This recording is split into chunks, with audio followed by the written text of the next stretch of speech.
Hare Hare.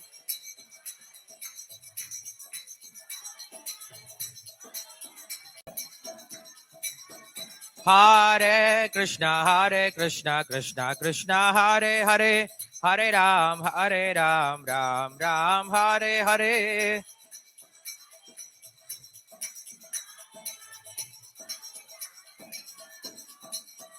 Hare Krishna, Krishna Krishna, Hare Hare, Hare Ram, Ram Ram, Hare Hare.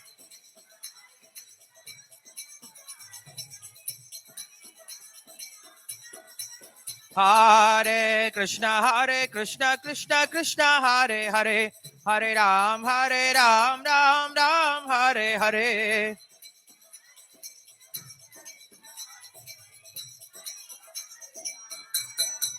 Hare Krishna, Krishna Krishna, Hare Hare, Hare Ram, Ram Ram, Hare Hare.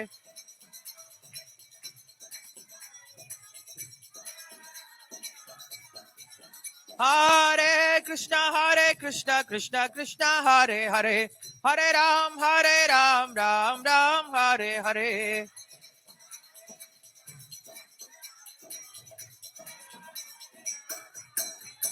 Hare Krishna, Krishna Hare Hare, Hare Ram, Ram Ram, Hare Hare.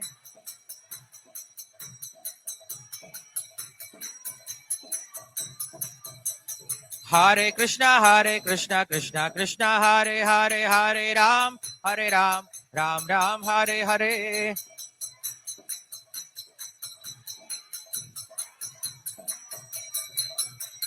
Jaya Radha Madhava Kunja Bihari, Gopi Jana Vallabha Girivaradhari, Yashoda Nandana Braja Jana Ranjana, Yamuna Tira Vanachari, Yamuna Tira Vanachari.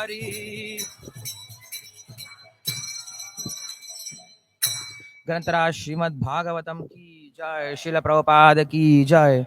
सर्वशास्त्राब्धि Piyusha, सर्ववेदैक सत्फला, सर्वसिद्धान्तरण्णाढ्य, सर्वलोकैक दृक्पदा, सर्वभागवत प्राणा, श्रीमद् भागवत प्रभो कलिद्वंतोदिदादित्य श्रीकृष्णा परिवर्तिता, परमानंद पाठाय प्रेम वर्षक्षरायते, सर्वदा सर्वसेव्याय श्रीकृष्णाय नमोस्तुते। मदेकबंधो मत्संगिन् मद्गुरो मन्महादन, मन्निस्तारक मद्भाग्य मदानंद नमोस्तुते। असाधु साधु दादायिन्नति नीचोत चाकर, आनमुंच कदा शृण्वां प्रेम्णा हृत्कण्ठयो स्फुराः। ओम नमो भगवते वासुदेवाय। ओम नमो भगवते वासुदेवाय। ओम नमो भगवते वासुदेवाय। श्रीमद् भागवतम 7வது ஸ்கந்தம் 8ஆம் அத்தியாயம் பதம் எண் 16 17 ரெண்டு ஸ்லோகத்தையும் சேர்த்து பார்க்க போறோம். சவிக்ரமம் புத்திர வதே ஸ்புர் ஓஜசா நிஷம்ய நிர்ஹ்ராதம் அபூரமத்புதம் அந்தः சபாயாம் ந தத்ருஷ்ய தத்பதம் விதத் சருர்யேன சுரார்யுதः பாஹ சத்யம் விதாத்தும் நிஜபிருத்ய பாஷிதம் व्याप्तिं च भूतेश अखिलेशतात्मनः अदृश्यताद्भुत रूपमुद्वहं स्तंभे सभायां न मृगं न मानुषम. Translation and commentary by Srila Baladev Vidyabhushan. அதுக்கப்புறம் நம்ம பிரபுபாதனும் படிப்போம். Translation. While showing his extraordinary powers, Hiranyakashipu, who desired to kill his own son, heard that astonishing tumultuous sound which had never before been heard. Upon hearing the sound, the other leaders of the demons became frightened and could not see the origin of that sound in that assembly. They could not see the source of the sound, Tat Padam. Shloka number 17, translation.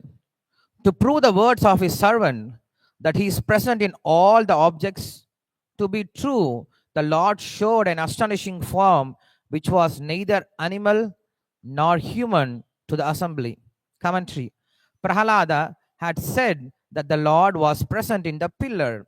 To prove those words of his servant true, to make the truth visible, the Lord appeared, and to make the true the statement that his form was spread everywhere in Narasimha and in other forms, he became visible in the pillar where he had been invisible. He took a form in the assembly which was neither an animal form nor a human form.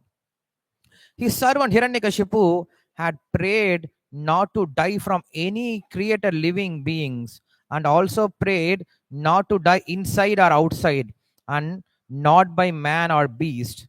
The Lord appeared in that form to make the prayer true.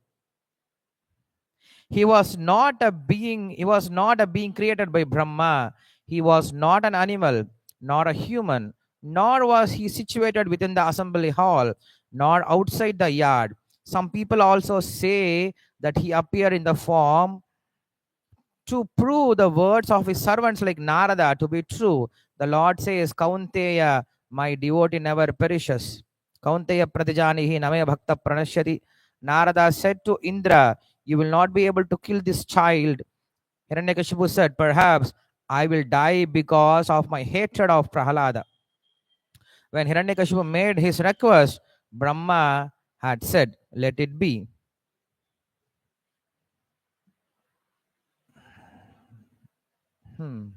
Okay. மொழிபெயர்ப்பு பொருளை வழங்குகிற ஒருத்தர் ஆசா பக்தி வேதாந்த சுவாமி ஸ்ரீல பிரபுபாதா அகில உலக கிருஷ்ண பக்தி இயக்க ஸ்தாபகாச்சாரியர். பதம் 16-17. மொழிபெயர்ப்பு.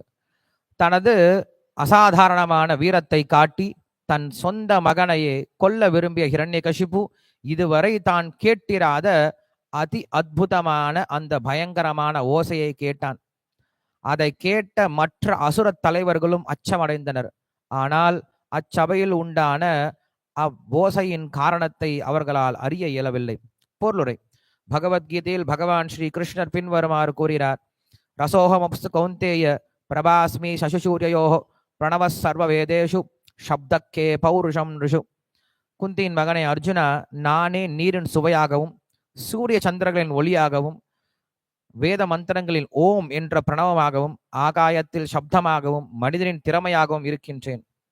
ஆகாயத்தில் எழுந்த அக்கொடிய ஓசையின் மூலம் சப்தகே தாம் எங்கும் நிறைந்திருப்பதை பகவான் இங்கு காட்டுகிறார். கொடூரமான அப்பேரொளியை பகவானின் இருப்புக்கு ஆதாரம். ஹிரண்யகசிபை போன்ற அசுரர்களால் இப்பொழுது பகவானின் பரம ஆளும் சக்தியை உணர முடிந்தது. இவ்விதமாக ஹிரண்யகசிபு அச்சத்திற்குள்ளானான். ஒருவன் எவ்வளவு சக்தி மிக்கவனாக இருப்பினும் அவன் எப்பொழுதும் இடி முழக்கத்தின் ஓசைக்கு அஞ்சுபவனாகவே இருக்கின்றான். அது போலவே ஹிரண்யகசிபுவும் தனது சகாக்களான மற்ற எல்லா அசுரர்களும் அந்த ஓசையின் காரணத்தை அறியவில்லை என்ற போதிலும் அந்த ஓசையின் வடிவில் பரமபுருஷரின் இருப்பை உணர்ந்து மிகவும் அச்சமடைந்தனர். 17ஆம் ஸ்லோகம்.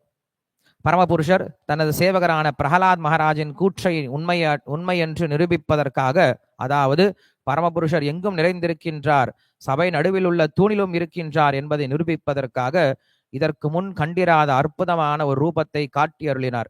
இவ்விதமாக பகவான் மனிதரும் இல்லாத சிங்கமும் இல்லாத அதி அற்புதமான வடிவம் கொண்டு சபை நடுவில் தோன்றினார். பொருளுரை. உன்னுடைய கடவுள் எங்கே? அவர் இந்த தூணில் இருக்கிறாரா என்று ஹிரண்யகசிபு கேட்டான். அதற்கு பிரகலாத மகாராஜனும், ஆம், என் இறைவன் எங்கும் நிறைந்திருக்கின்றார் என்று பயமின்றி பதிலளித்தார். ஆகவே பிரகலாத மகாராஜனின் கூற்றில் சிறிதும் தவறில்லை என்று ஹிரண்யகசிபு நம்பச் செய்வதற்காக தூணிலிருந்து பகவான் தோன்றினார். பகவான் பாதி சிங்கம் பாதி மனித ரூபத்தில் தோன்றியதால் அவர் மனிதரா அல்லது சிங்கமா என்பதை ஹிரண்யகசிபுவால் புரிந்து கொள்ள முடியவில்லை. பிரகலாதரின் கூற்றை உறுதிப்படுத்துவதற்கு பகவத்கீதையில் கூறப்பட்டது போல் தனது பக்தர்களுக்கு அழிவே இல்லை என்பதை பகவான் நிரூபித்தார். கௌந்தைய பிரஜானீஹி நமே பக்த பிரணஷ்யதி. தனது அசுர தந்தை தன்னை கொன்று விடுவதாக திரும்ப திரும்ப பயமுறுத்திய பொழுது தான் பரமபுருஷரால் பாதுகாக்கப்பட்டு இருப்பதால் தன்னை அவனால் கொல்ல முடியாது என்று பிரகலாதன் உறுதியாக நம்பினார். தூணிலிருந்து தோன்றிய பகவான், கவலைப்படாதே, நான் இங்கும் இருக்கின்றேன் என்று கூறி தனது பக்தனை உற்சாகப்படுத்தினார். பகவான் தமது நரசிம்ம ரூபத்தில் தோன்றியதன் மூலம் ஹிரண்யகசிபு எந்த மிருகத்தாலும் எந்த மனிதனாலும் கொல்லப்பட மாட்டான் என்று பிரம்மதேவன் வாக்கையும் காப்பாற்றினார். முற்றிலும் ஒரு மனிதன் வென்றோ அல்லது சிங்கம் என்றோ கூற முடியாத ஒரு விதத்தில் பகவான் தோன்றினார். நம ஓம் விஷ்ணுபாதாய கிருஷ்ண பிரேஷ்டாய பூதலே ஸ்ரீமதே பக்தி வேதாந்த சுவாமி நாமினே நமஸ்தே சாரஸ்வதி தேவே கௌரவாணி பிரச்சாரிணே நிர்விசேஷ शून्यवादी पाश्चात्य देशतारिणे जय श्री कृष्ण चैतन्य प्रभु नित्यानंद श्री अद्वैत गदाधर श्रीवासादि गौरभक्त वृंद हरे कृष्ण कृष्ण कृष्ण हरे हरे हरे राम राम राम हरे हरे योऽन्तः प्रविश्य मम वाचिमां प्रसुप्तां सञ्जीवयत् अखिल शक्तिधरस्वदाम्ना अन्यां हस्तचरणश्रवणत्वगादीन् प्राणान् नमो भगवते पुरुषाय तुभ्यं पान्त्वस्मान् पुरुहूत वैरिबलवन्मातङ्गमाद्यद्घटा कुम्भोच्चात्रिविपाटनाति कपटु प्रत्येकवज्रायिताः श्रीमत्कण्ठीरवास्य प्रतसुनकरा धारिदाराति दूरप्रध्वस्तत्वान्तः शान्तप्रविततमनसा भाविता भूरिभागैः. हरे कृष्ण. இந்த ஸ்லோகம் பொதுவா நரசிம்ம சதுர்தசி அன்னைக்கு படிக்கிறது உண்டு பக்தர்கள். இந்த நரசிம்மருடைய முக்கியமான ஒரு லீலையை காட்டக்கூடிய ஸ்லோகம் அமைஞ்சிருக்கு. சரி, நாம் போன வாரம் இதே விஷயத்த பேசிட்டு இருந்தோம். அதுல ஹிரண்யகசிபுனுடைய மிகப்பெரிய தவறு என்ன அப்படின்னா, எல்லோரையும் கட்டுப்படுத்தணும் அப்படின்ற எண்ணம். இந்த பக்கம் வந்து உட்காந்து நான் இந்த பக்கம் திரும்பி திரும்பி பார்த்து பேசிட்டு இருக்க முடியாது. கிளாஸ் இங்க இருந்தா நான் இப்படிதான் பார்த்து பேச முடியும். அதனால முன்னாடி வந்து இப்படி இந்த பக்கம் உட்காந்துக்கோங்க. நான் சைட்ல பார்க்க முடியாது. பின்னாடி உட்கார வேண்டாம். முன்னாடி வந்து உட்காந்துக்கோ. இந்த பக்கம் வந்துருங்க எல்லாரும். சேர்ல உட்காந்துருக்கோம், இங்க வந்து உட்காந்துக்கலாம் முன்னாடி.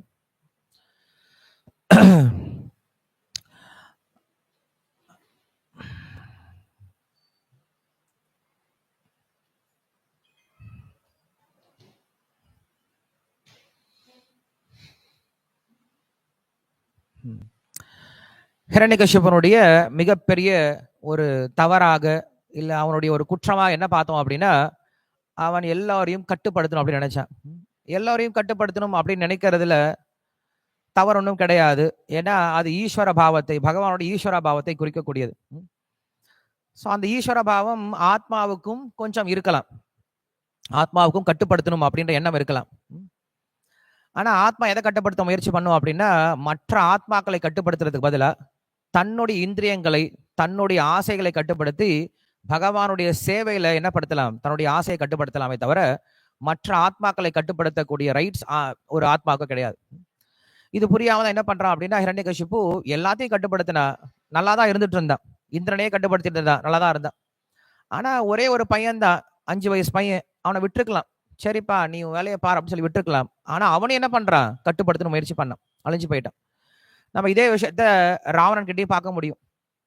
ராவணன் பல பெண்களுடைய வாழ்க்கையை சீரழிச்சான், நல்லாதான் இருந்துட்டு இருந்தான். அவனுடைய தப வலிமையினால, சிவபக்தியினால எல்லா விதமான குற்றங்களையும் அவனால என்ன பண்ண முடிஞ்சது, மீண்டு வர முடிஞ்சது. ஆனா சீதை அப்படின்ற ஒரு பெண்ணை தொட்டா, அழிஞ்சு போயிட்டான். மண்டோதரியும் சொல்றா இத. அதே போல மாரீச்சனும் சொல்றான், ராவணா நீ கண்டிப்பா கெட்ட புத்தி உள்ளவன் தான், உன் இஷ்டத்துக்கு தான் நடந்துக்கோ, நான் ஒன்றும் சொல்ல. இது வரைக்கும் நான் எத்தனையோ பேரை கெடுத்திருக்கு, எத்தனையோட பெண்களுடைய வாழ்க்கை கெடுத்திருக்கு, போயிட்டு போட்டும். ஆனா சீதையை மட்டும் விட்டுடு, சீதையை நீ தொட்ட அப்படின்னா கண்டிப்பா அவனுடைய வாழ்க்கை அழிஞ்சு போயிடும் அப்படின்னு சொல்லிட்டு சொல்றாங்க. ஆனா அவனுடைய ஆசை எந்த அளவுக்கு இருக்கு அப்படின்னா, அந்த ஒரு பெண்ணையும் விடமாட்டேன்னு நினைச்சிட்டு இருக்கான். சுந்தரகாண்டத்துல ஹனுமான் போய் பார்க்கிறார். பார்க்கும் பொழுது அந்த ராவனுடைய அந்தப்புறத்துல நூற்றுக்கணக்கான பெண்கள் இருக்காங்க, அழகான பெண்கள்லாம் இருக்காங்க. இன்னும் சொல்ல போனோம் அப்படின்னா, மண்டோதரியை பார்த்துட்டு ஒரு சமயம் ஹனுமான் சீதையோ அப்படின்னு நினைச்சு என்ன பண்ணாரு, குதிக்க ஆரம்பிச்சிட்டார். மண்டோதரி படுத்துட்டு இருக்கா, அவளை பார்த்துட்டு சீதையை நான் கண்டுபிடிச்சிட்டேன், சீதையை கண்டுபிடிச்சேன்ட்டு ஹனுமான் என்ன பண்றாரு, ராவனுடைய அந்தப்புறத்திலேயே பஜனை பாடி குதிக்க ஆரம்பிச்சிட்டாரு. அப்புறம் ஒரு நிமிஷம் யோசிச்சு பாக்குறாரு, சேச்சே சீதம்மா இப்படி இருப்பாங்களா, ராமரை பிரிஞ்சிட்டு அவங்க தபஸ்வினியா இருப்பாங்களே தவிர இப்படி ஆடம்பரமான வாழ்க்கையில, அதுவும் ராவணனுக்கு பக்கத்துல படுத்துட்டு இருப்பாங்களா, இப்படி இருக்கவே முடியாது. இப்படிப்பட்ட ஒரு பெண்ணுக்காக ராமர் என்ன பண்ண மாட்டார், என்ன அனுப்பவே மாட்டார் அப்படின்னு சொல்லிட்டு அப்புறம் தான் புரிய ஆரம்பிச்சது. அப்ப மண்டோதரியும் அவ்வளவு அழகா தான் இருந்தா. ஆனா அவனுடைய விதி வேற வழி கிடையாது. அவன் அப்படிதான் போகணும் அப்படின்னு இருக்கு. இங்க ஒரு இன்ட்ரெஸ்டிங்கான விஷயம் நம்ம பார்க்க முடியும். பிரபுபாதருடைய பொருளை பார்த்தோம் அப்படின்னா, பிரகலாதனுடைய வார்த்தையை நிரூபிப்பதற்காக நரசிம்மர் தோன்றினார் அப்படின்னு இருக்கு.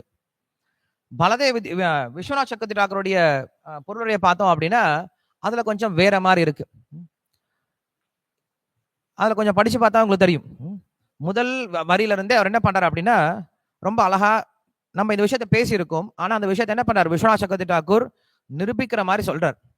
என்ன சொல்றார்?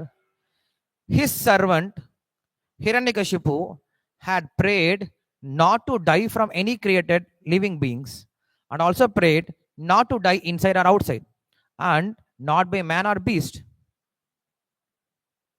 நான் பேசுற விஷயம் புரிஞ்சுதா உங்களுக்கு? என்ன சொன்னேன் நானு? சுதர்ஷன் என்ன சொன்னேன் நானு? திவ்ய ரூபா இங்க இருக்காரா? திவ்ய ரூபா பிரபு என்ன சொன்னேன் நானு? Come here.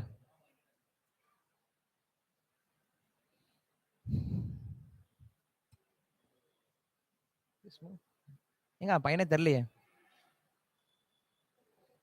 இல்ல எங்க திவ்யரூபா இருக்கானா?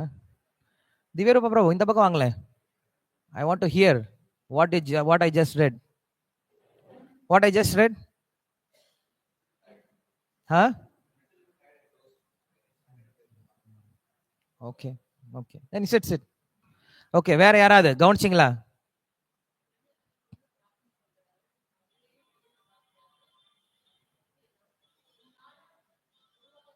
Okay, that's okay. You have heard. Huh? வேற யாராவது? யாரு? ஹிரண்யகசிபு வரம் கேட்கிறார். அது ஓகே, அது எல்லாருக்கும் தெரிஞ்ச கதை தான். பட் நான் படிச்ச விஷயத்துல ஏதாவது பெக்யூலரா பாத்தீங்களா அப்படின்னு தான் கொஸ்டின் என்னோட. Not you.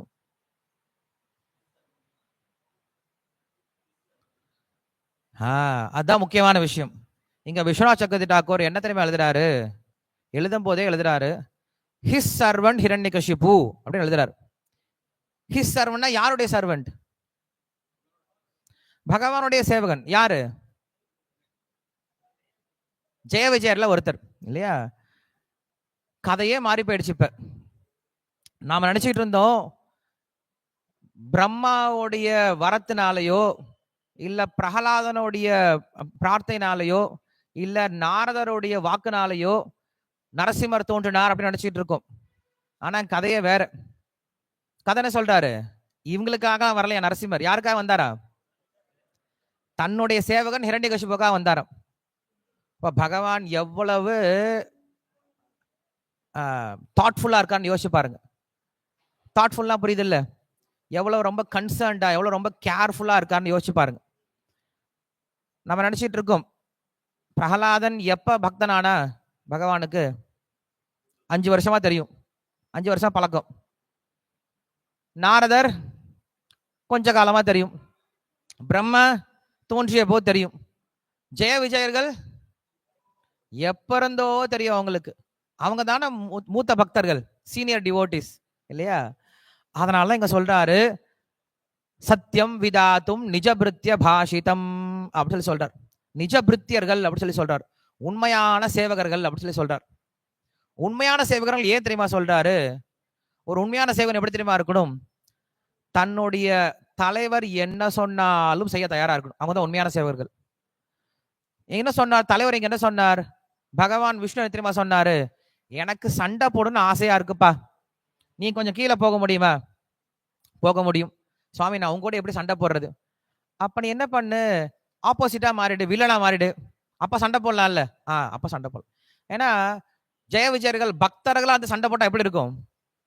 நல்லா இருக்காது. பக்தர்களே பகவானோட சண்டை போடுற மாதிரி கெட்ட பேர் வந்துடும். வைஷ்ணவர்கள் யார் ஒருத்தர் பகவானை வழிபடுறாங்களோ அந்த பகவானே என்ன பண்றாங்க, வைஷ்ணவர்கள் சண்டை போடுறாங்கன்ட்டு வைஷ்ணவர்களுடைய சமுதாயத்துக்கு கெட்ட பேர் வந்துடும். அதனால அந்த கெட்ட பேரை ஏற்கனவே இருக்கக்கூடிய சமுதாயத்துக்கு போட்டாரு இல்லையா? குற்றப்பரம்பரை மேல போட்டார். யார்? அவங்க அசுரர்கள். அவங்க ஏற்கனவே குற்றப்பரம்பரையில் இருக்காங்க. ஆனா அவங்க மேல போட்டார். ஒத்துக்கிட்டாங்க இல்லையா? அவங்க எதுக்கு ஒத்துக்கிட்டாங்க?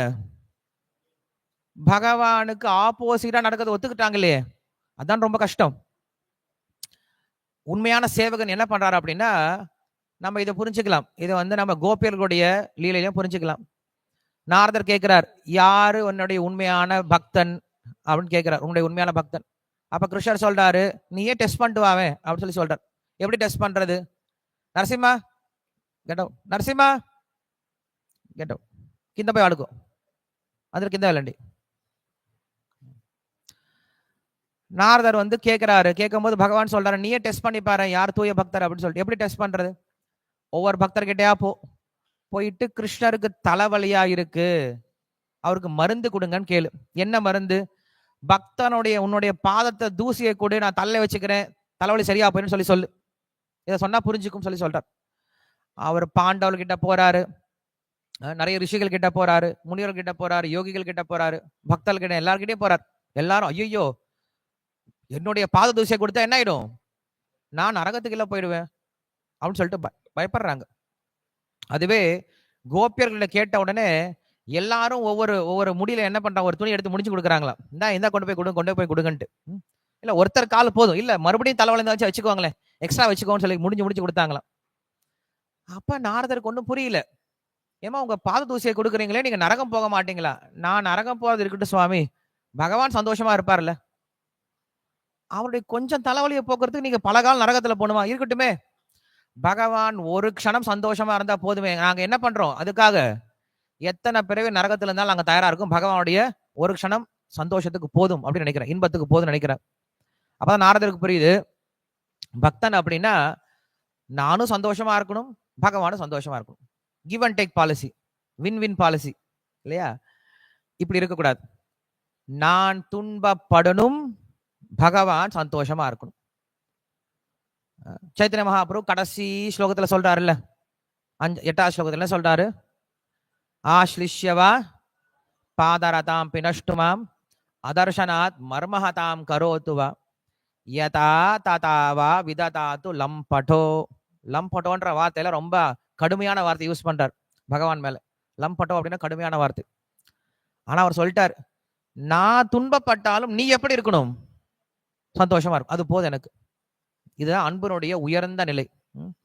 அப்பப்ப அப்பா அம்மாலாம் சொல்லுவாங்கல்ல, நான் கஷ்டப்பட்டாலும் பரவாயில்லடா, நீ எப்படி இருக்கணும், சந்தோஷமா இருக்குன்னு சொல்லுவாங்கல்ல, அந்த நிலைதான் இங்க பக்தர்கள் காட்டுறாங்க. கோபியர்கள் என்ன பண்ணாங்க, பகவான் சந்தோஷமா இருக்கணும் அப்படிங்கிறதுக்காக நரகம் போக தயாரா இருந்தாங்க. ஹிரண்யகசிபு என்ன பண்ண, பகவான் சந்தோஷத்துக்காக நரகத்திலேயே வாழ்ந்துட்டு இருந்தான்னு சொல்லலாம். ஏன்னா ஒரு பக்தனுக்கு பகவானுடைய நாமத்தை சொல்றத, நாமத்தை மறக்கிறத காட்டிலும் என்ன நரகம் இருக்கு? வேற நரகமே இல்லையே. ஹிரண்யகசிபு என்ன தெரியுமா பண்ண, அவனுடைய பிறப்பு, அவனுடைய ரத்தம், அவனுடைய மொத்த ஆத்மாவும் பகவானுக்கு பக்தன் தான் இல்லையா, பகவானுடைய நாமம் தான், பகவானுடைய பக்தி தான்.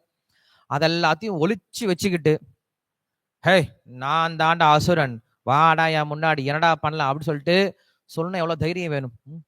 உங்களுக்கு ஒரு க்ரூட் எக்ஸாம்பிள் கொடுக்கணும் அப்படின்னா, இப்ப திரு ஜெயபத மகாராஜ் ஒரு டிராமா நடிக்கிறார்னு வச்சுக்கோங்களேன். அவர் வந்து சைத்தன்ய மகா இல்ல நித்யானந்த பிரபா டிராமா நடிக்கிறார்.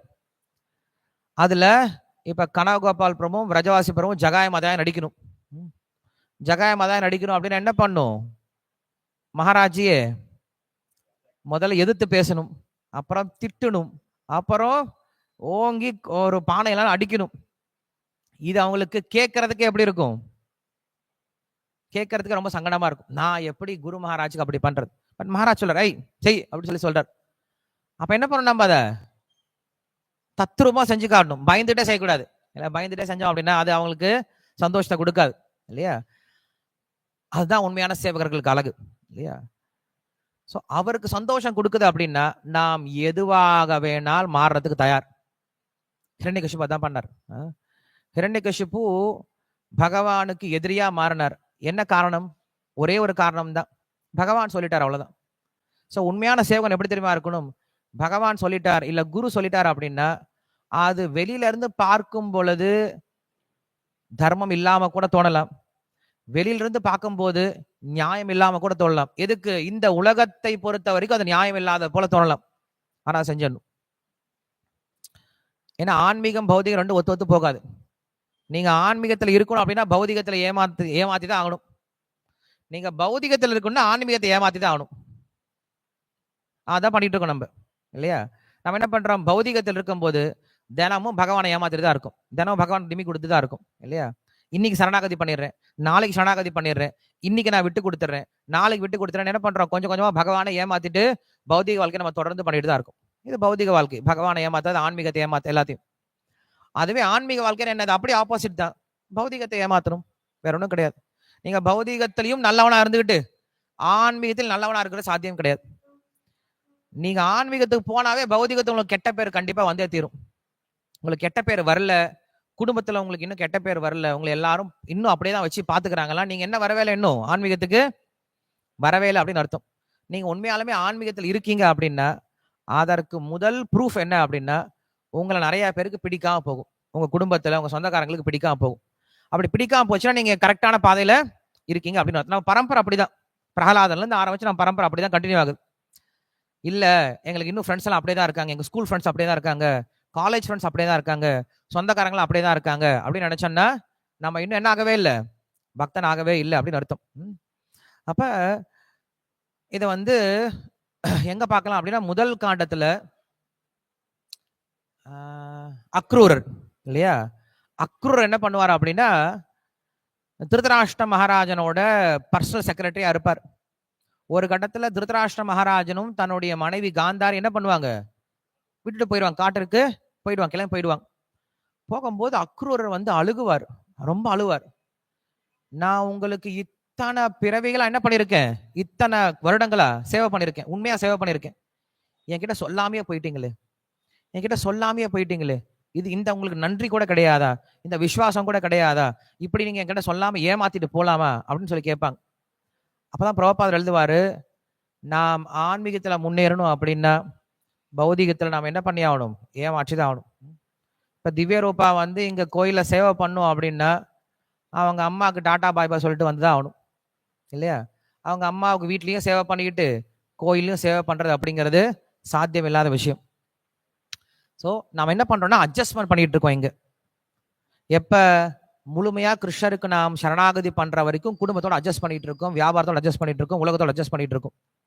நாம் என்ன தயாராகல அப்படின்னு அர்த்தம். நாம் எப்ப தயாராகிறோமோ எல்லாத்தையும் என்ன பண்றோம், விட்டுட்டு வந்துதான் ஆகணும். ஒரு கட்டத்துல நம்ம சூஸ் பண்ணி ஆகணும், எனக்கு எது வேணும் சூஸ் பண்ணி ஆகணும். எனக்கு இன்னும் பௌதிகமும் ஆன்மீகம் ரெண்டும் கலந்து வேணுமா, இல்ல ஆன்மீகம் மட்டும் எனக்கு போதுமா, நான் பகவான் அடையணுன்ற சீரியஸ்னஸ் எனக்கு வந்துருச்சா, எனக்கு இன்னும் சீரியஸ்னஸ் வரல, ஏதோ ரெண்டும் பண்ணும், ஏண்டா கயிறெல்லாம் சாப்பிட்டு இருக்க, அந்த சீரியஸ்னஸ் வர வரைக்கும் நம்ம என்ன பண்றோம், ரெண்டையும் சேர்த்து கண்டினியூ பண்ணிட்டு இருக்கோம். எப்ப சீரியஸ்னஸ் வருதோ டக்குன்னு ஒரு இடத்த விட்டுட்டு இன்னொரு பக்கத்துல என்ன பண்ணும், ஜம்ப் பண்ணி ஆகணும். ஒன்னு பௌதிகத்துல ஜம்ப் பண்ணணும், இல்லைன்னா ஆன்மீகத்தில் ஜம்ப் பண்ணணும். ரெண்டு பக்கத்துலயும் ரெண்டு படகுல என்ன பண்ணக்கூடாது, நம்ம பயணம் பண்ணிட்டு இருக்க கூடாது. முடிவு பண்ணிடணும் நாம் யாருக்கு சேவை பண்ணும் அப்படின்னு. கிருஷ்ணருக்கு சேவை பண்ணுமா, இல்ல நம்முடைய முதலாளிக்கு, நம்முடைய புலன்களுக்கு, நம்முடைய குடும்பத்துக்கு, நம்முடைய சமுதாயத்துக்கு சேவை பண்ணுமான்னு முடிவு பண்ணிடணும். முடிவு பண்ணிட்டு அதுக்கு தகுந்த மாதிரி பிரிஞ்சணும். அப்படி ஹிரண்யகசிபு என்ன பண்ணா அப்படின்னா, நிஜபிருத்திய பாஷிதம் அப்படின்னு சொல்லி சொல்றார். உண்மையான பக்தன், உண்மையான சேவகன் யாரு, ஹிரண்யகசிபு. ஹிரண்யகசிபு வரம் வாங்கினானா, என்ன வரம் வாங்கினா, சுவாமி நான் வந்து இந்த உலகத்துல படைக்கப்பட்ட யாராலையும் கொல்லப்படக்கூடாது அப்படின்னு சொல்லி சொல்றான். அப்படின்னு என்ன தெரியுமா அர்த்தம், அவன் ஏதோ அகங்காரத்துல சொல்றான் சார் அப்படின்னு நம்ம நினைச்சிட்டு இருக்கோம். அகங்காரத்துல சொல்ல, அபிமானத்துல சொல்றான். இந்த உலகத்தில் இருக்கவன் என்ன யார் அடிக்கிறதுக்கு, என்ன அடிக்கிறதா இருந்தா யார் தான் அடிக்கணும், பகவான் தான் அடிக்கணும். ஏன்னா இந்த உலகத்துல படைக்கப்பட்ட பொருள் அப்படின்னாவே பிரம்மாவால படைக்கப்பட்டது. படைக்கப்படாத ஒரு உயிரினமாய் அது யார் தான், அது விஷ்ணு மட்டும்தான், இல்லையா? அதனால நான் சாகணும் அப்படின்னா அவர் கையால சாகணும். இப்ப இதை நம்ம பக்தியாவும் பார்க்கலாம், இல்லையா? அவன் சொல்றான், எந்த ஆயுதங்களாலையும் நான் கொல்லப்படக்கூடாது அப்படின்னு சொல்லி சொல்றான். அகங்காரம் மாதிரி தெரியும், அகங்காரம் கிடையாது. அவன் சொல்றான், உன் கையால என்ன சாகடிப்பா அப்படின்னு சொல்லி சொல்றான். அப்பப்பா அம்மா சொல்லுவாங்கல்ல, என்ன சொல்றது, கொடுமையோட உச்சத்துக்கு போகும்போது உன் கையாலே என்னை கொண்டு போட்டுரு அப்படின்னு சொல்லி சொல்லுவாங்க, இல்லையா? அப்படின்னு என்ன அர்த்தம், உண்மையாலுமே அவங்க வந்து வெறுப்புனால சொல்றது கிடையாது, அன்பு மிகுதினால சொல்லுவாங்க. நீ சாகடிக்கிறதால உன் கையாலே கொண்டு போட்டிருப்பா, அவ்வளவு பாசத்துல என்ன சொல்றாங்க, அப்படி சொல்றாங்க. அது போல ஹிரண்யகசிபு சொல்றான், என்ன சாகடிக்கணும் அப்படின்னா மற்ற ஆயுதங்கள்லாம் யூஸ் பண்ணக்கூடாது, என்ன பண்ணு, பர்சனல் டச் வேணும் எனக்கு, இல்லையா? உடைய பர்சனல் டச்சோட என்ன பண்ணு, சாகடின்னு சொல்லி சொல்றார். என்ன உள்ள சாகடிக்கூடாது, வெளியில சாகடிக்கூடாது, மேல சாகடிக்கூடாது, கீழே சாகடிக்கூடாது, இங்க ரைட்டு லெஃப்ட் அப் டவுன் 8 திசையில சாகடிக்கூடாது. அப்படின்னு என்ன தெரியுமா அர்த்தம்?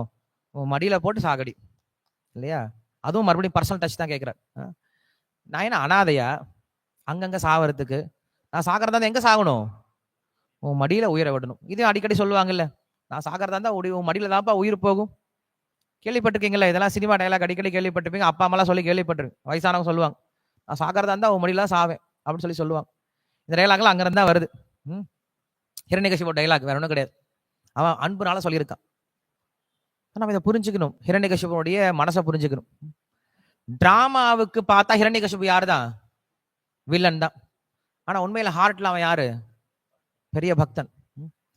இத மகாவதார் நரசிம்ம படம் எடுத்தவனுக்கு தெரியாது இல்லையா? அவன் ஹிரண்யகசிபு எப்படிதான் காட்டுவான்? பயங்கரமான ஒரு அசுரனா முகத்தை காட்டுவான். அவனுக்கு நரசிம்மரே எப்படி காட்டும்னு தெரியல. நரசிம்மர் இங்க பார்த்தோம் அப்படின்னா அவரோட முகம் அவ்வளவு அழகா இருந்துன்னு சொல்லி சொல்லப்பட்டது.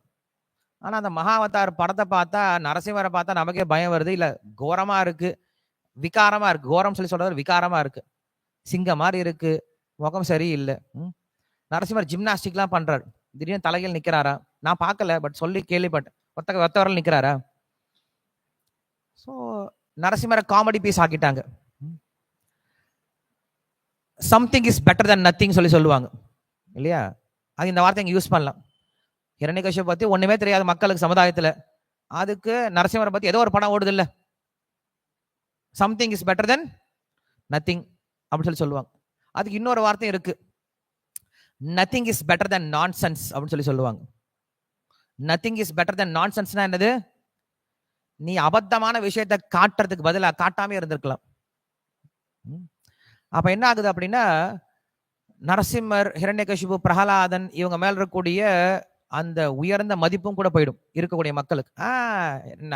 நரசிம்மர் தானே, அவர் ஜிம்னாஸ்டிக்லாம் பண்ணுவாரு, தலைகளை குதிப்பாரு. 2 ராட்சசர்கள் சண்டை போட்ட மாதிரி இருந்துச்சு. நீங்க பாகவதம் எடுத்து படிச்சு பாருங்க, அங்க அப்படிலாம் ஒரு சண்டை போடல. மேல கீழே போய் குதிச்சு அவனை இப்படி எப்படி இதயத்தை தூக்கி ஹான்னு சிரிக்கிறது, அந்த மாதிரி ஒரு அசுரத்தனமான காரியங்கள்லாம் பண்ணல. வயலன்ஸ் அதிகமா கிடையாது. ரொம்ப அன்போட பாத்துக்கிட்டாரு. ஹார்ட் ஆப்ரேஷன் பண்ணார் அவரு, heart surgery, open heart surgery பண்ணார் இல்லையா? அதை சொல்லாது என்கிட்ட, பாகவத்தில் இருக்க சொல்லு. பாருங்க பையனே என்ன சொல்றான், நரசிம்மர் என்னடா பண்ணாரு, சிக் அப்படின்னு எடுத்தாரு. அவர் சிக் அப்படின்லாம் எடுக்கவே இல்லை. ரொம்ப அன்பா அவனை வந்து மடியில படுக்க போட்டு லைட்டா கிழிச்சு என்ன பண்ணாரு, ஹார்ட் எடுத்து பார்த்தாரு, உள்ள எங்கேயாவது இருக்கா அப்படின்னு சொல்லி பார்த்துட்டு வச்சுட்டார். நான் என்ன பண்ணுவோம் அப்படின்னா, இதனால்தான் ஓகே, அது வெளியில இருக்கக்கூடிய மக்களுக்கு ஓகே, வெளியில இருக்கக்கூடிய மக்கள் எதுவுமே தெரியாதவங்களுக்கு ஓகே, பட் பக்தர்கள் ரொம்ப எக்ஸைட் ஆக வேண்டாம். இதனால பார்த்து பக்தர்கள் ஸ்ரீமத் பாகவத்தை படிச்சு அவங்க உண்மையில எக்ஸைட் ஆக மாட்டாங்க. ஏன்னா அவங்க படிச்ச விஷயம் ஒண்ணு, நரசிம்மரை பத்தி படிச்ச விஷயம் ஒண்ணு, திடீர்னு கிருஷ்ணர் அப்படி காட்டினாங்கன்னா எப்படி இருக்கும் நமக்கு? உண்மையாலுமே கிருஷ்ணர் மேல அன்பு இருந்துச்சுன்னா அவங்க என்ன பண்ணுவாங்க, வருத்தப்படுவாங்க.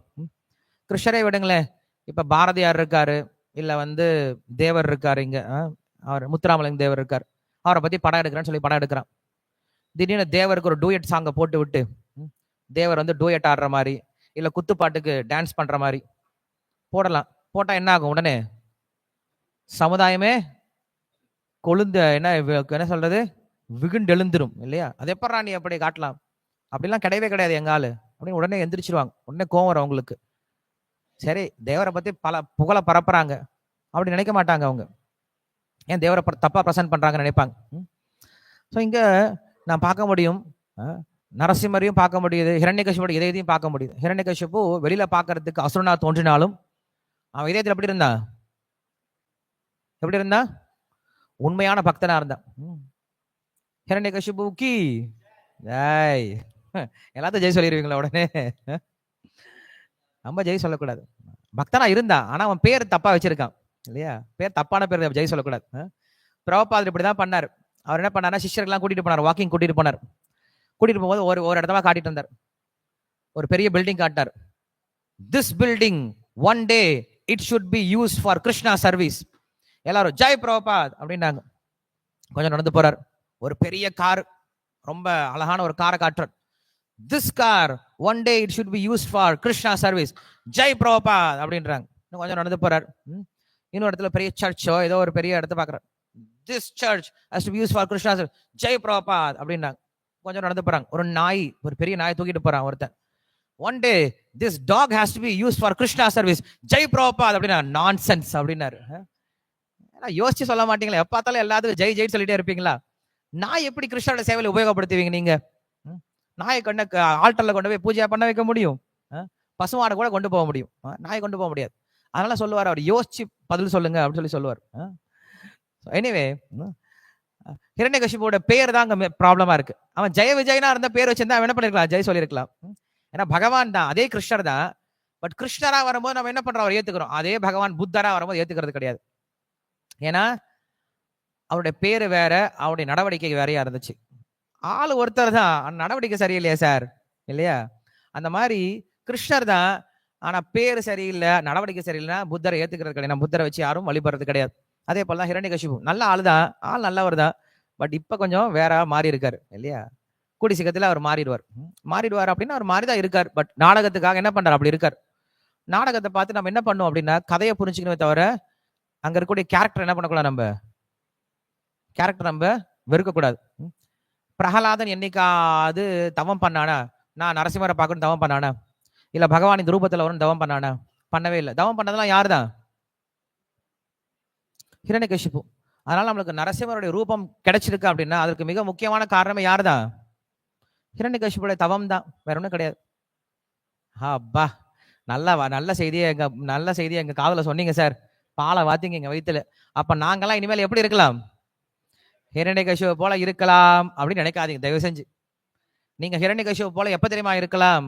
பகவான் உங்களுக்கு அனுமதி கொடுத்தா, உங்களுக்கு உங்களுடைய குரு அனுமதி கொடுத்தா ஹிரண்யகசிபுவா இருக்கலாம். ஏன்னா ஹிரண்யகசிபு அவன் ஹிரண்யகசிபுவா மாறல, அனுமதியை வாங்கிட்டு தான் என்னவா மாறினா? அவன் அசுரனா மாறினான். அதனால நம்ம குருவுடைய அனுமதி இருந்தது, பகவான் அனுமதி இருந்தா நம்ம மாற முடியும். அப்படின்னா நம்ம அதை என்ன புரிஞ்சுக்கணும்? இதுல தத்துவம் என்ன புரிஞ்சுக்கணும்? நம்ம ஹலோ, இதுல என்ன தத்துவம் புரிஞ்சுக்கணும்? நம்ம இதுல குரு சொல்றதை கேட்கணும், அவ்வளவுதான். பகவான் சொல்றதை கேட்கணும், குரு சொல்றது. நம்மளா ஒரு முடிவு பண்ணிட்டு இதான் பக்தி, நான் இப்படிதான் பக்தி பண்ண போறேன்ட்டு நம்மளா கிளம்பிடக்கூடாது. அது அபராதம் மாறி போயிடும். அதனால இங்க சொல்றாரு, சத்தியம் விதாத்தும் நிஜபிருத்திய பாஷிதம் அப்படின்னு சொல்லி சொல்றாரு. பகவான் வியாப்திம் ச பூதேஷு அப்படின்னு சொல்லி சொல்றாரு. பகவான் எல்லாத்தையும் நிறைஞ்சிருக்கான்னு சொல்லி சொல்றாரு. இதற்கு ஒரு ஆழ்வார் அழகா சொல்றாரு, அந்த தூண் இருக்கு இல்லையா, அந்த தூண் பிரம்மதேவனுக்கு தாத்தாவாயிடுச்சான். எந்த தூண்? ஹிரண்யகசிபுவை பெற்றெடுத்தது இல்லையா, அந்த தூண் பிரம்மதேவனுக்கு தாத்தாவாயிடுச்சான். ஏன்? பிரம்மா எங்க இருந்து பிறந்தார்? பகவான் கிட்ட இருந்து பிறந்தார். பகவான் எங்க இருந்து பிறந்தார்? தூண்ல இருந்து பிறந்தார். அப்ப தூண்ல இருந்து பகவான்ல இருந்து பிரம்மா. அப்ப பிரம்மாவுக்கு தூண் என்ன ஆயிடுச்சு? தாத்தாவா மாறி போயிடுச்சு. தூண் தான் பகவான் பிரம்மாவுடைய தாத்தான்னு சொல்லி சொல்றாரு. இன்னொரு இடத்துல மத்வாச்சாரியர் சொல்றாரு, பகவானுடைய ஞான சக்தி எப்படிப்பட்டது? சர்வக்யன், சர்வக்யத்துவம் அப்படின்னு சொல்லி சொல்றோம் இல்லையா, பகவான் அனைத்தையும் அறிந்தவன் சொல்லி சொல்றோம் இல்லையா, அதற்கு இது உதாரணமா காட்டுறார். என்ன உதாரணம் காட்டுறார்? பகவானுடைய உத்ஸ்வாச நிஸ்வாசம் தான் இந்த மொத்த பிரபஞ்சத்தினுடைய இருப்புமே. எஸ்ஸைக நிஸ்வசித காலம் அதாவலம்பிய ஜீவந்தி லோம விலஜா ஜகதண்டநாதாக அப்படின்னு பிரம்மா சொல்றார். அப்படின்னு என்ன அர்த்தம்? எஸ்ய ஏக நிஸ்வசித காலம் அதாவலம்பிய அப்படின்னா பகவான் என்ன பண்றாரு? ஒரு முறை இப்படி மூச்சை விடுறாரு. மூச்சை வெளில விழும்போது என்ன ஆகுதான்? பிரபஞ்சங்கள் எல்லாம் வெளியில வருதான். பிரபஞ்சங்கள் எல்லாம் வெளில வருது. எது வரைக்கும்? மூச்சை வெளில விடுற வரைக்கும். வெளில விட்ட பின்னாடி எல்லா பிரபஞ்சம் வந்துடுது. வந்ததுக்கு அப்புறம் அந்த பிரபஞ்சங்கள் எல்லாமே உருவாகுது. பிரம்மதேவர் வரார், இந்திரா தேவர்கள்லாம் வராங்க. நிறைய யுகங்கள் ஓடுது. 1000 சதுரயுகம் ஓடுனா எத்தனை நாள் ஆகுது? 1000 சதுரயுகம் அப்படிங்கிறது பிரம்மாவுடைய ஒரு பகல். அதே போல 1000 சதுரயுகம் அப்படிங்கிறது பிரம்மாவுடைய ஒரு இரவு. இப்படி 100 வருஷம் பிரம்மா வாழ போறார். இத்தனை பெரிய நீண்ட காலம் எவ்வளவு பகவானுக்கு? வெறும் ஒரே ஒரு உஸ்வாச நிஸ்வாசம் தான். அப்படின்னா பகவானுடைய மூச்சு அவ்வளவு பெருசா இருக்கு. நிறைய பெரிய பிராணாயாமம் பண்ணியிருக்காரு இல்லையா? மூச்சை இழுத்து விடுறக்குள்ளார அவ்வளவு மூச்சை உள்ள தம் கட்டி வச்சிட்டு இருக்காரு. அப்புறம் மூச்சை விடுறார், அப்புறம் மூச்சை மறுபடியும் உள்ள இழுக்கிறார், வெளில விடுறார். இந்த ஒரே ஒரு உத்ஸ்வாச நிஸ்வாசம் நடக்குது இல்ல, பகவான் மூச்சை வெளில விடுறாரு இல்ல, மூச்சு எவ்வளவு நேரம் ஒருத்தர் வெளில விட முடியும்? நம்மளால எவ்வளவு விட முடியும்? 3 செகண்ட், 5 செகண்ட் ட்ரை பண்ணி பாருங்க. நீங்க எவ்வளவு நேரம் மூச்சு விடுறீங்கன்ட்டு. மூச்சு வெளில விடுறீங்க. நல்லா மூச்சை தம் கட்டி உள்ள எழுங்க. எல்லாரும் மூச்சை விழுங்க. ஃபர்ஸ்ட் ஸ்ட்ரைட்டா உட்கார்ந்ததுக்கு. ஸ்ட்ரைட்டா உட்கார்ந்து மூச்சு எல்லாரும் உள்ள எழுங்க. தம் கட்டி உள்ள எழுங்க.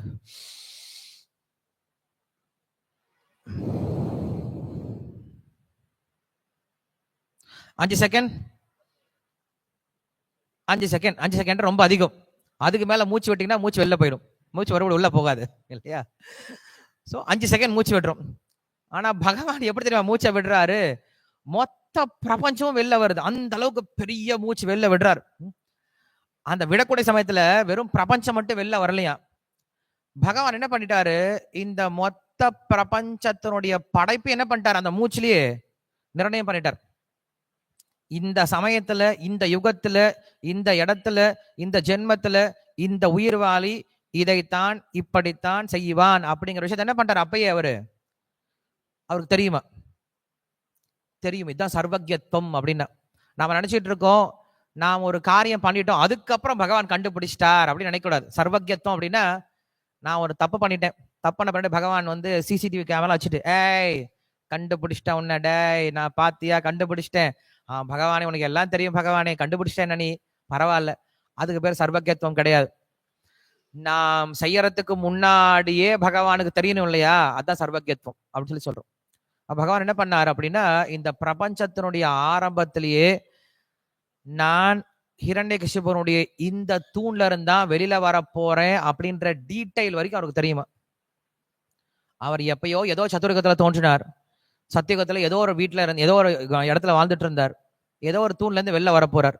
ஆனா பகவானுக்கு எந்த அளவுக்கு தெரியும் அப்படின்னா அந்த உலக பிரபஞ்ச ஆரம்பத்திலேயே அவருக்கு என்ன தெரியும்? நான் இந்த தூண்ல இருந்தா வெளியில வர போறேன் அப்படிங்கிற ஞானம் இருக்கான் பகவானுக்கு. அதான் சர்வஜ்யத்துவம் அப்படின்னு சொல்றோம். அப்ப பகவான் இதெல்லாத்தையும் பார்த்துட்டார். எதை பார்த்துட்டார்? இந்த பிரபஞ்ச தோற்றத்தப்பயே பிரபஞ்ச தோற்றத்தப்ப எதை பார்த்துட்டாரு அவர்? பகவான் ஹிரண்யகசிபனுடைய மாளிகையும் பார்த்துட்டாரு, பிரகலாதனையும் பார்த்துட்டாரு, தூணையும் பார்த்துட்டாரு, தன்னையும் பார்த்துட்டாரு, ரெடியா இருந்துட்டார். அப்பயே ரெடி ஆயிட்டார் பகவான். இந்த பிரபஞ்சத்தை ஆரம்பத்திலே ரெடி ஆயிட்டார், எல்லாத்துக்கும் ரெடி ஆயிட்டார், எல்லா விஷயத்தும் ரெடி ஆயிட்டார். அவர் நரசிம்மராவும் பார்த்துட்டார், அவரே பரசுராமராவும் பார்த்துட்டார், அவரே மத்ஸ்யமாவும் பார்த்துட்டார், அவரே கூர்மாவும் பார்த்துட்டார். இப்படி தன்னுடைய ரூபம் எப்படி இருக்க போகும் அப்படின்ற விஷயத்த எல்லாத்தையும் பார்த்துட்டார். நான் சொல்ற விஷயம் உங்களுக்கு புரியுதா உங்களுக்கு? புரிஞ்சது அப்படின்னா பகவான் கிட்ட இந்த குணமே இருக்காது. உண்மையில் நம்மளுக்கு இது புரியவே புரியாது. ஏன்னா நம்மால இதை புரிஞ்சுக்கவும் முடியாது. அக்ராஹ்யா அப்படின்னு விஷ்ணு சஹஸ்ரநாமத்துல பகவானுக்கு ஒரு பெயர். அக்ராஹ்யா அப்படின்னா கிரகிக்க முடியாதவன் அப்படின்னு அர்த்தம். கிரகிக்கிறதுனா என்னது? புரிஞ்சுக்கிறது. கிரகிக்க முடியாது. கிரகிக்கவே முடியாதவன் அப்படின்னு பகவானை பத்தி பேர் சொல்றாங்க. ஏன் கிரகிக்க முடியாத பகவானை? ஏன்னா நாம் உண்மையில கிரகிக்கிறவரே கிடையாது. இந்த உடல்ல நாம் இருக்கிறோம் இல்லையா? நாம் ஒரு விஷயத்த பாக்குறோம் அப்படின்னா உண்மையில நான் அந்த பொருளை பாக்குறது கிடையாது, நான் அந்த பொருளை கேட்கறது கிடையாது, நான் அந்த பொருளை ருச்சிக்கிறது கிடையாது, நான் அந்த பொருளை தொடவே முடியாது. பகவான் நமக்கு அதை கிரகிப்பதற்கு சக்தியை கொடுக்கிறார். சோ பகவானை கிரகிச்சாதான் உண்டே தவிர நம்மளால என்ன பண்ண முடியாது, அந்த பகவானை கிரகிக்க முடியாது. அப்ப பகவானுடைய ஞானம் அப்படிங்கிறது எப்படி விஸ்தாரமா இருக்கு, நம்முடைய கன்செப்ஷனுக்கு அப்பாற்பட்டு இருக்கு நான் புரிஞ்சுக்க முடியும். இதெல்லாம் புரிஞ்சுக்கும் போது நம்மளுக்கு என்ன தெரியுமா தோணுது? இதெல்லாம் நம்புற மாதிரியா சார் இருக்கு அப்படின்னு தோணும். உன்னால நம்ப முடியாத விஷயம் எதனை நினைக்கிறியோ அதுதான் பகவான். நீ நம்புற மாதிரி ஒரு காரியத்தை பண்ணிட்டார் அப்படின்னா அவருக்கு பேர் பகவானே இல்லையே. ஏன்னா அதை நீ ஏற்கனவே பார்த்த விஷயத்த பண்ணா அவருக்கு பேர் என்ன கிடையாது? பகவான் கிடையாது. நம்மால நம்பவே முடியாத விஷயத்தை செஞ்சு காட்டினாதான் அவருக்கு பேர் என்னது? பகவான் சொல்றோம். 7 நாள் ஒரு சுண்டு விரல்ல கோவர்தனமலை தூக்கி வச்சார் அப்படின்னு சொல்றோம். இது நம்ம பொதுமக்கள் என்ன பண்ண மாட்டோம், பொதுவா மக்கள் எதுவுமே நம்ப முடியாது சார். உன்னால் நம்ப முடியாத விஷயம் செய்யறதுதான் பகவான் இருக்கார். உன்னால் நம்ப முடியாத விஷயத்தை செய்யறதுக்கு பகவான் ஏன் வரணும்? அதுக்கு நீயே பண்ணிட்டு போயிடலாமே இல்லையா? அப்ப பகவானுக்கு உனக்கு என்ன பெரிய டிஃபரன்ஸ் இருக்கு? இந்த உலகத்துல யாராலையும் செய்ய முடியாத,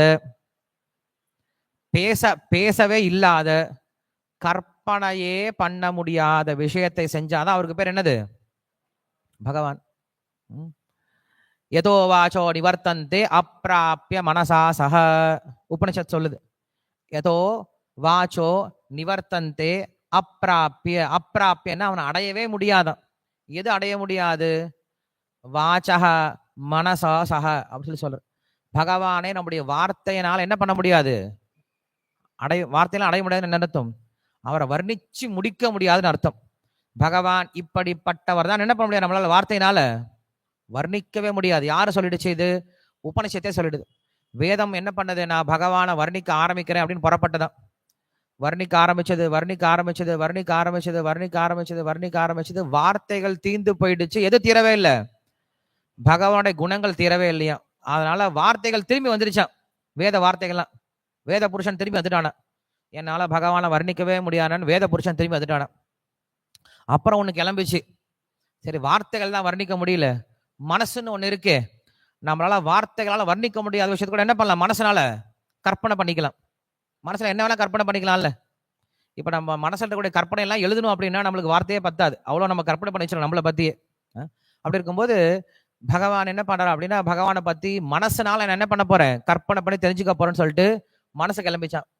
மனசு கற்பனை பண்ண ஆரம்பிச்சது, கற்பனை பண்ண ஆரம்பிச்சது, கற்பனை பண்ண ஆரம்பிச்சது. மனசு என்ன பண்ணிடுச்சான்? மறுபடியும் திரும்ப வந்துடுச்சு. என்ன பண்ண முடியல? பகவானுடைய குணங்களை புரிஞ்சிக்கவே முடியல அப்படின்னு சொல்லுது. அதனாலதான் பகவானை நம்முடைய புலன்களாலையும் மனதாலையும் கற்பனையினாலையும் புரிஞ்சிக்க முடியாதவர் தான். இதை நான் படிச்சோம் இல்லையா? நரசிம்மனுடைய சப்தம் கேட்டுதான். சப்தம் கேட்ட உடனே யாரால என்ன பண்ண முடியல? இது எங்க இருந்து இந்த சப்தம் வருது, இந்த சப்தம் யாருடைய சப்தம் அப்படிங்கறதுனால என்ன பண்ண முடியும்? அவங்களால புரிஞ்சிக்கவே முடியல. இதை போலதான் வாமனன் நடந்து வந்தார். வாமனன் நடந்து வரும்போது அங்க இருக்கக்கூடிய யாகசாலையில் இருக்கவங்க எல்லாரும் பார்த்து ஆச்சரியப்படுறாங்க. யாரு இது வந்தது? புரியவே இல்லையே, எனக்கு யார் வந்திருக்காங்கன்னே தெரியலையே. அப்ப ஒரு பகவானா தான் இருக்கணும் அப்படின்னு அவங்க புரிஞ்சுக்கிட்டாங்களாம். புரியாத வஸ்துவை தான் நம்ம என்ன சொல்றோம்? பகவான் சொல்லி. அதுக்காக புரியவே புரியாதுன்னு கிடையாது. நம்மால முழுமையா புரிஞ்சுக்க முடியாதுன்றத புரிஞ்சுக்கணும். சோ நம்ம பகவானை புரிஞ்சுக்கிறோம் அப்படின்னா என்ன தெரியுமா அர்த்தம்? வேதமே சொல்லுது. பிரம்மாவை சொல்றார், நீ பகவானை புரிஞ்சுக்கிறன்னு என்ன தெரியுமா அர்த்தம்? என்னால பகவானை புரிந்து கொள்ள முடியாதுன்னு புரிஞ்சுக்கிட்டேன்னா நீ பகவானை புரிஞ்சுக்கிட்ட. நான் பகவானை புரிஞ்சுக்கிட்டேன்னு நினைச்சேன்னா நீ பகவானை புரிஞ்சுக்கவே இல்லை அப்படின்னு அர்த்தம். அதனால நாம் என்ன புரிஞ்சுக்க முடியும் பகவானை பத்தி? என்னால பகவானை முழுமையா புரிஞ்சுக்க முடியாதுன்னு புரிஞ்சுக்கணும். புரிஞ்சுக்கலாம். எவ்வளவு புரிஞ்சுக்கலாம்? எனக்கு எவ்வளவு தேவையோ, இல்ல எனக்கு பகவான் எவ்வளவு பர்மிஷன் கொடுத்திருக்காரோ அவரை புரிஞ்சுக்கிறதுக்கு, அந்த அளவுக்கு புரிஞ்சுக்கிட்டா போதும். மத்வாச்சாரியர் பகவத்கீதைக்கு முதல்ல ஒரு வியாக்கியானம் எழுதுறார். எழுதிட்டு பத்ரிகாசிரமம் போறார். பத்ரிகாசிரமத்துக்கு ஒரே நைட்ல டிராவல் பண்ணி போயிட்டாராம். போனார். என்ன பண்றாரு? பத்ரிகாசிரமத்துல பத்ரிநாராயண் முன்னாடி அந்த பகவத்கீதை வச்சுட்டு போயிட்டார். அவர் பத்ரிநாராயணுக்கு சமர்ப்பணம் பண்ணிட்டு பத்ரிநாராயண படிச்சு சொல்லட்டும் அப்படின்னு சொல்லி கொடுத்துட்டு போயிட்டார். பத்ரிநாராயணன் அடுத்த நாள் அதை பார்க்கவே இல்லையா. அப்பதான் அவருக்கு புரிய வருது. அதுல ஒரு வேர்ட் சேஞ்ச் ஆனதோ என்னமோ, சரியான ஸ்டோரி ஞாபகம் இல்லை. அதுல ஃபர்ஸ்ட் வார்த்தை, ஃபர்ஸ்ட் ஸ்லோகத்தை எழுதியிருப்பார், மத்வாச்சாரியர் எழுதியிருப்பார், என்னுடைய புரிதலுக்கு ஏற்ப நான் என்ன பண்ணியிருக்கேன்? பகவத்கீதையை மொழிபெயர்ப்பு பண்ணியிருக்கேன், விளக்கம் கொடுத்திருக்கேன் அப்படின்னு கொடுத்திருப்பார். அதை பகவான் மாத்தி கொடுத்திருப்பார். என்ன கொடுத்திருப்பார் அப்படின்னா, நான் உனக்கு எந்த அளவுக்கு புரிதலை கொடுத்திருக்கணும் அந்த அளவுக்கு நான் எழுதியிருக்கேன் அப்படின்னு எழுதுறான்னு மாத்தி கொடுத்துருவார். அப்பதான் பகவான் பார்த்துப்பார். அதனால நாம் பகவான் எந்த அளவுக்கு புரிஞ்சுக்க முடியும் அப்படின்னா, பகவான் நமக்கு எந்த அளவுக்கு பர்மிஷன் கொடுக்குறாரோ, அவரை புரிஞ்சுக்கிறதுக்கு பர்மிஷன் கொடுக்குறாரோ அந்த அளவுக்கு புரிஞ்சுக்க முடியும். கங்கையில குளிக்கிற மாதிரி தானே. கங்கையில குளிக்க முடியும் அப்படின்னா எந்த அளவுக்கு கங்கையில குளிக்க முடியும் நம்மளால? கங்கையில நம்மளுக்கு பர்மிஷன் எவ்வளவு கொடுத்திருக்காளோ, கங்கா மாதா கொடுத்திருக்காளோ அந்த அளவுக்கு குளிக்க முடியும். நான் கங்கையில இந்த பக்கம் இறங்கி அந்த பக்கம் வரைக்கும் வர முடியாது, யாராலையும் வர முடியாது. கங்கை அதுக்கு பர்மிஷனா கொடுக்க மாட்டா, தூக்கி போட்டுருவா இல்லையா? கங்கா அம்மா அந்த மாதிரிலாம் கொடுக்க மாட்டாங்க. உனக்கு இவ்வளவுதான்ப்பா, உன்னுடைய சக்திக்கு இவ்வளவுதான்ப்பா, நீ குளிக்கலாம், குளிச்சுட்டு போயிடு, அமுச்சு விட்டுருவாங்க. அது போல பகவான் என்ன பண்ணிருக்காரு அப்படின்னா, நமக்கு எவ்வளவு தேவையோ நாம் பகவானை புரிஞ்சுட்டு அவரை அடைவதற்கு, அவருக்கு சேவை பண்றதுக்கு எந்த ஞானம் தேவையோ அந்த ஞானத்தை தான் கொடுத்திருக்காரு. அதனால இங்க நம்ம பாக்குறோம் ஹிரண்யகசிபனுடைய பற்றிய ரொம்ப அற்புதமான விளக்கத்தை பாக்குறோம். அதனால நம்ம எல்லாரும் ஹிரண்யகசிபா மாறணும் அப்படின்ற அவசியம் கிடையாது. நான் புரிஞ்சுக்க வேண்டிய விஷயம் என்ன அப்படின்னா, இங்க பகவான் பக்தர்கள் என்ன பண்றது கிடையாது, கைவிடுவதே கிடையாது. நமே பக்த பிரணஷதி கௌந்தேய பிரதிஜானிஹி நமே பக்த பிரணஷதி அப்படிங்கிற விஷயத்த என்ன பண்றாரு இங்க நம்மளுக்கு கிருஷ்ணர் காட்டுறார். சோ பகவான் பக்தனை கண்டிப்பா காப்பாற்றுவான். அவங்க அப்பாவே எதிரியா இருந்தாலும், அவனுக்கு உண்மையில சக்தியே இல்லை அப்படின்னாலும், அவனை கொல்லவே தயாராயிட்டாலும் ஒரு பக்தன் என்ன ஆகக்கூடாது, அதனால கவலைப்பட தேவையில்லையா? பக்தன் நிஷ்கவலையா இருக்கலாமா? பிரகலாதனுக்கு ஏன் பகவான் தோன்றினார் அப்படின்னா, பிரகலாதனுடைய பக்தி என்னது?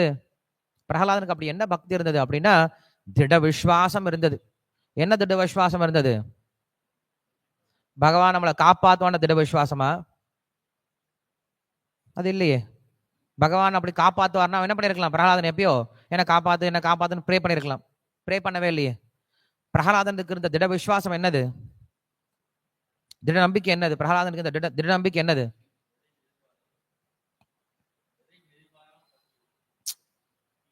இல்ல, பிரகலாதனுடைய திட நம்பிக்கை என்னவா இருந்தது?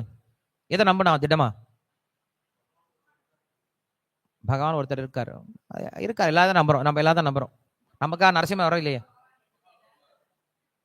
பகவான் வருவார்னு கூட யோசிக்கவே இல்லை. காப்பாத்துவார்னு கூட யோசிக்கவே இல்லை. அவர் அதை பத்திலாம் பேசவே இல்லை. பிரச்சாரம். குரு என்ன நம்பினாரு? யார் சொன்ன? சொல்லிட்டு பின்னாடி எல்லாமே பகவான் எல்லா இடத்துல எப்படி இருக்காரு? நீக்கமர நிறைந்திருக்கார். பகவான் விஷ்ணுன்னு சொல்றோம் இல்லையா? விஷ்ணு என்ன தெரியுமா அர்த்தம்? எல்லா அணுக்களுக்குள்ளாரையும் நுழைஞ்சிருக்கக்கூடியதான் விஷ்ணுன்னு சொல்றோம். இந்த திட விசுவாசம் இருந்தது அவனுக்கு. அகம் சர்வஸ்ய பிரபவஹ மத்த சர்வம் பிரவர்த்ததே இதி மத்வா பஜந்தே மாம் பூதா பாவ சமன்விதான் கிருஷ்ணர் சொல்றார் பகவத்கீதையில. ஸ்லோகத்து அர்த்தம் என்ன தெரியுமா? சொல்றாரு, பூதா பாவ சமன்விதா இதி மத்வா பஜந்தே மாம் சொல்றார். இதை தெரிஞ்சுக்கிட்டீங்கன்னா நீங்க என்ன வழிபடலாம் சொல்றார். பஜந்தே வழிபடலாம். எப்படி வழிபடலாம்? பூதா பாவ சமன்விதா அன்போட வழிபடலாம் சொல்றார். பிரகலாதன் அன்போட வழிபட்டான். பகவான் அன்போட வழிபட்டான். அந்த அன்புக்கு எது காரணமா இருந்தது அப்படின்னா, அடிப்படை எதுவா இருந்தது? First 2 line. என்ன ஃபர்ஸ்ட் 2 லைன் சொன்ன? அகம் சர்வஸ்ய பிரபவஹ மத்த சர்வம் பிரவர்த்ததே. எல்லாவற்றிற்கும் உரிமையாளன் நான் தான், எல்லாத்தையும் தாங்குபவன் நான் தான் எல்லா இடத்துலையும் நீக்கமர நிறைஞ்சிருக்கேன் அப்படின்ற இந்த ஞானம் இருக்கு இல்லையா? இந்த ஞானம் சொல்லலாம்.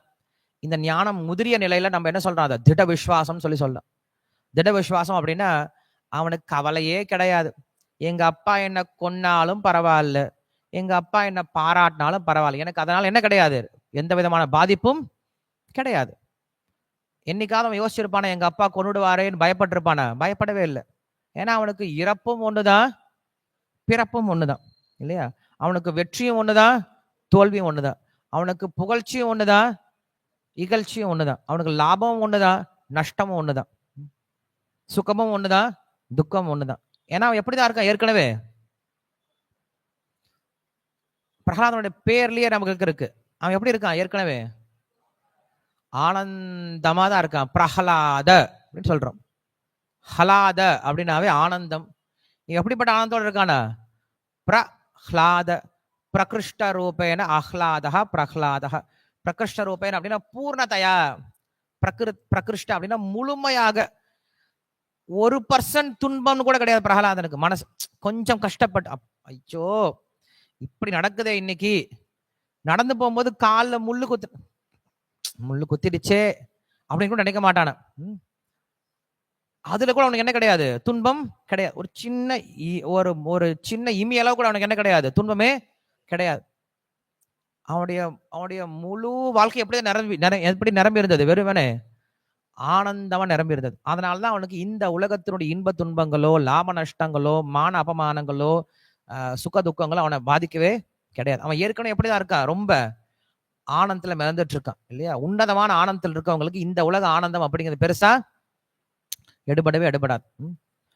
பெரிய செல்வந்தர் அவர்கிட்ட நிறைய செல்வம் பழம் அது கொட்டி கிடக்கு. அவங்க கிட்ட கொண்டு போய் பலூனை கொடுத்து, இந்த பலூனை வச்சு விளையாடுறீங்களா அப்படின்னா அவனுக்கு பலூனை வச்சு விளையாடுறதுக்குலாம் இஷ்டம் கிடையாது. இல்லை இந்த பலூன் யாரா டொப் போட்டு உடச்சிட்டாங்க, ஐயோ பலூன் போயிடுச்சு அவன் துன்பப்பட போறது கிடையாது. ஏன்னா அவனுக்கு இது பெருசா தெரியவே போறதே கிடையாது. அவன் இதை விட என்ன பண்றான்? ரொம்ப உயர்ந்த ஆனந்தத்தை அனுபவிச்சுட்டு இருக்கான் அப்படின்னு புரிஞ்சுக்கணும் நம்ம. அதெல்லாம் பிரகலாதனை பாக்குறோம் நம்ம. அவன் எப்படி இருந்தான் அப்படின்னா பகவான் மேல அவ்வளவு நம்பிக்கையோட இருந்தான். என்ன நம்பிக்கையோட இருந்தான்? பகவான் எங்கேயும் இருக்கார், எப்பயும் நம்மளை கவனிச்சுட்டே இருக்கார். பகவானுக்கு சேவை பண்ணா போதும், பகவானுக்கு நான் எப்பயும் சேவை பண்ணிட்டே இருக்கணும் அப்படின்றத மட்டும் தான் நினைச்சிட்டு இருந்தேன். அதுல அவன் எப்படி இருந்தான், ரொம்ப திட விசுவாசத்தோட இருந்தான்னு புரிஞ்சுக்கிறோம். ஸோ இந்த விசுவாசத்தை நம்ம என்ன பண்ணும், கொஞ்சம் கொஞ்சமா வளர்த்துக்க முயற்சி பண்ணும். நம்ம பாகவதம் படிக்கும் பொழுது எல்லா கேரக்டரும் நம்ம என்ன பண்ணலாம், எக்ஸாம்பிள் எடுத்துக்கலாம். நாம் இப்படி இருக்கணும் இப்படி இருக்கக்கூடாதுன்ட்டு எல்லா கேரக்டர் எக்ஸாம்பிள் எடுத்துக்கலாம். ஆனா இந்த லீலையில மட்டும் நம்ம பார்க்கிறோம், ஹிரண்யகசிபு போல நம்ம இருக்கலாம். ஹிரண்யகசிபு போல இருக்கணும்னா என்ன அர்த்தம், அவன் எப்படி தன்னுடைய குரு சொன்ன வார்த்தைக்காக பகவானையும் எதிர்த்து நின்ன அசுரனா மாறதும் தயாரா இருந்தான். எதுக்காக, பகவானுக்கு ஆனந்தத்தை கொடுக்கணும் அப்படின்ற ஒரே ஒரு காரணத்திற்காக, இல்லையா? அப்படி நாம் நம்முடைய வாழ்க்கையை எப்படி மாத்திக்கிறோம் அப்படின்னா, பகவானுடைய ஆனந்தத்திற்காக, குருனுடைய ஆனந்தத்திற்காக நாம் எப்படி வேணா மாற தயாரா இருக்கணும். அவங்க சந்தோஷமா இருந்தா போதும். அதுதான் நிஜபிருத்திய பாஷிதம் அப்படின்னு சொல்லி சொல்றேன். கிரந்தரா ஸ்ரீமத் பாகவதம் கி ஜாய், ஸ்ரீல பிரபுபாத கி ஜாய். ஹரே கிருஷ்ணா.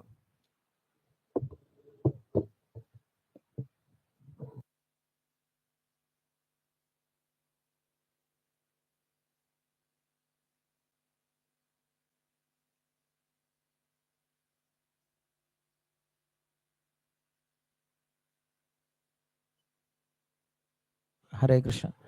5ஆம் தேதி ஜூலன் யாத்திரை, ராதாகிருஷ்ணருக்கு ஜூலன் யாத்திரை ஊஞ்சல் உற்சவம் இங்க ஆரம்பமாகுது. செவ்வாய்க்கிழமை, வர செவ்வாய்க்கிழமை ஈவினிங்ல இருந்து ஆரம்பிக்கும்.